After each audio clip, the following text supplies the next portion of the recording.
Nutrition आपल्याला जर मिळत नसेल तर ते बाहेरून घेणं गरजेचं आहे. आता न्यूट्रिशन तुम्ही काय काय लोक म्हणतात आम्ही खूप शांत खातोय, आमच्याकडे दररोज भाजीपाला चांगलं एकदम दोन दोन भाज्या असं जेवण असतं, फळफळावळ भरपूर असतं. हेच बिघडलेलं असेल तर ते खाऊ काय फायदा? सर्व रोगाचं मूळ हे पोट आहे. हे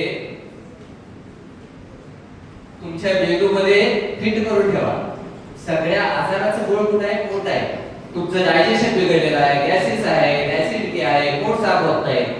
मग तुम्ही कितीही भाजीपाला चांगले चांगले उच्च दर्जाचे ऑर्गॅनिक फूड खाल्लं तर तुम्हाला मिळणार नाही. म्हणून सप्लिमेंटेशन इज द आन्सर. याच्यावरती उत्तर एकच आहे, गोळ्या औषध नाही तर सप्लिमेंटेशन. नेक्स्ट, यांना 2 वेळा नोबेल पारितोषिक मिळालेले आहे.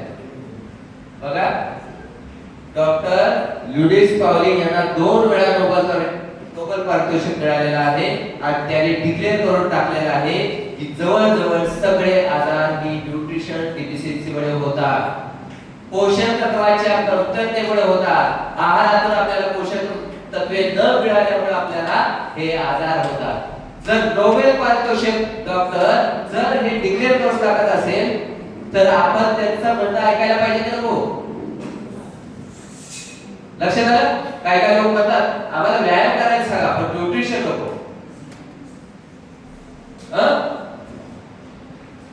ते सुद्धा तुम्हाला कळणार आहे. नुसता व्यायाम करून न्यूट्रिशन न घेतल्यामुळे काय होते, शरीराची वाढ कशी लागते ते तुम्हाला कळेल. नेक्स्ट,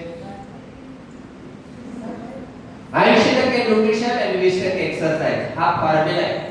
आपल्याला आयडियल वरती यायचं असेल तर 20% एक्सरसाइज फक्त पाहिजे. 20% म्हणजे दररोज 1 तास व्यायाम आणि जास्त काय पाहिजे, 80% न्यूट्रिशन पोटामध्ये जाणं गरजेचं आहे.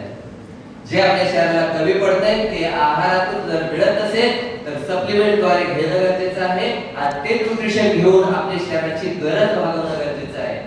तरच आपण आयडियल वेट वरती येऊ शकतो.